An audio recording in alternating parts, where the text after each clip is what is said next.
你好，太太你好，我要自我介紹，我叫向啲面，我而家33歲，我結咗婚，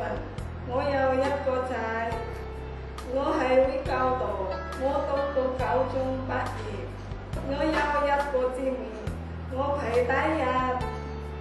我喺學校學咗家務，做清潔兩啲嘢，洗車燙衫。照顧老人家、小朋友同走 BB， 我亦有學煮餸，我識煮煎蛋、蒸魚、炒菜，煲咗滾湯同煲湯。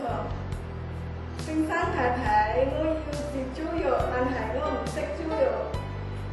我喺香港做過嘢，我搬咗屋企係翻嚟，我照顧過老人家。我照顧婆婆，佢85歲，婆婆識行路。我每日帶婆婆喺公園散步，我都要買餸、煮飯、做家務同洗車。先生太太，我一定會聽話，老實咁嚟做嘢，唔講大話，唔學錯，做完2年嘅合